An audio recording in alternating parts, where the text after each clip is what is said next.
जय श्री कृष्णा। राधे राधे। कैसे हैं आप सब लोग? आशा रखती हूँ अच्छे ही होंगे। स्वागत करती हूँ आप सभी लोगों का लड्डू गोपाल जी की सेवा ज्ञान भक्ति चैनल में। आज के इस वीडियो में हम सुनेंगे देव दीपावली की प्रथम कथा। तो देव दीपावली आप सभी जानते हैं कार्तिक पूर्णिमा को मनाई जाती है। देव दीपावली की कथा महर्षि विश्वामित्र से जुड़ी है और मान्यता है कि एक बार विश्वामित्र जी ने देवताओं की सत्ता को चुनौती दे दी थी।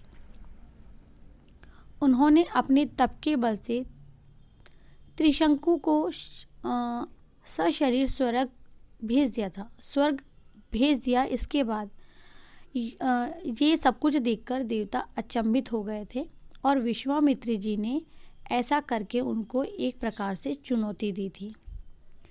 इस पर देवता त्रिशंकु को वापस पृथ्वी पर भेजने लगे, जिसे विश्वामित्र ने अपना अपमान समझा। उनको ये हार स्वीकार नहीं हुई। तब उन्होंने अपने तपोबल से उसे हवा में ही रोक दिया और नई स्वर्ग तथा सृष्टि की रचना प्रारंभ कर दी। इससे देवता भयभीत हो गए और उन्होंने अपनी गलती की क्षमा याचना तथा विश्वामित्र को मनाने के लिए उनकी स्तुति प्रारंभ कर दी। अंततः देवता सफल हुए और विश्वामित्र उनकी प्रार्थना से प्रसन्न हो गए। उन्होंने दूसरे स्वर्ग और सृष्टि की रचना बंद कर दी। इससे सभी देवता प्रसन्न हुए और उस दिन उन्होंने देव दीपावली मनाई। तो इसके पीछे एक और कथा जुड़ी हुई है, वो है हमारे शंकर भगवान से। वो भी हम सुन लेते हैं।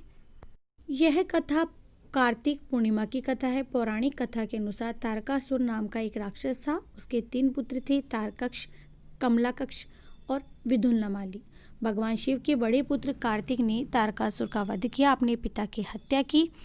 खबर सुनकर तीनों पुत्र बड़े ही दुखी हुए। तीनों ने मिलकर ब्रह्मा जी से वरदान मांगने के लिए घोर तपस्या की। ब्रह्मा जी ने प्रसन्न होकर के उन्हें वरदान भी दिया। बोले, मांगो, क्या वरदान मांगना चाहते हो? तीनों ने ब्रह्मा जी से अजर अमर होने का वरदान मांग लिया, लेकिन ब्रह्मा जी ने उन्हें इसके अलावा दूसरा वरदान मांगने को कहा। फिर तीनों ने मिलकर सोचा कि इस बार ब्रह्मा जी से 3 अलग नगरों का निर्माण करवाने के लिए कहा, जिसमें सभी बैठकर सारी पृथ्वी और आकाश में घूमा जा सके। ऐसा नगर जो कि रथ के समान हो। 1000 साल बाद जब हम मिलें और हम तीनों के नगर मिलकर एक हो जाएं और जो देवता तीनों नगरों को एक ही बाण से नष्ट करने की क्षमता रखता हो, वही हमारे मृत्यु का कारण बने। ब्रह्मा जी ने उन्हें यह वरदान दे दिया। तीनों वरदान पाकर बड़े प्रसन्न हुए वो तीनों, और ब्रह्मा जी के कहने पर मैं दानव ने उनके लिए 3 नगरों यानी कि रथ के समान के जो नगर थे उनका निर्माण करने के लिए कह दिया। तारकक्ष के लिए सोने का, कमला के लिए चांदी का और विदुनलामाली के लिए लोहे का नगर। तीनों ने मिलकर तीनों लोकों पर अपना अधिकार जमा लिया। इंद्र देवता इन तीनों राक्षसों से बड़े ही नाराज थे और डर कर वो भगवान शिव के पास चले गए और इन दानवों का नाश करने के लिए उन्होंने भगवान शिव से प्रार्थना की। भगवान शिव ने एक दिव्य रथ का निर्माण किया। इस दिव्य रथ की हर एक चीज़ देवताओं से बनी हुई थी, जैसे कि चंद्रमा और सूर्य से पहिए बने, इंद्र, वरुण, यम और कुबेर से रथ के घोड़े बने, हिमाचल से धनुष बने और शेषनाग से प्रत्यंचा बनी। भगवान शिव स्वयं खुद बाण बने और बाण की नोक बने अग्निदेव। इस दिव्य रथ पर सवार हुए स्वयं भगवान शिव। भगवान से बने इस रथ और तीनों भाइयों के बीच भयंकर युद्ध हुआ और जैसे ही तीनों रथ एक सिद्ध में आए, भगवान शिव ने बाण छोड़ तीनों का नाश कर दिया। इसी वध के बाद भगवान शिव को त्रिपुरारी कहा जाने लगा। यह वध कार्तिक मास की पूर्णिमा को हुआ था, इसीलिए इस दिन को त्रिपुरी पूर्णिमा के नाम से भी जाना जाता है। तो ये थी हमारी कार्तिक मास की पूर्णिमा व्रत की कथा।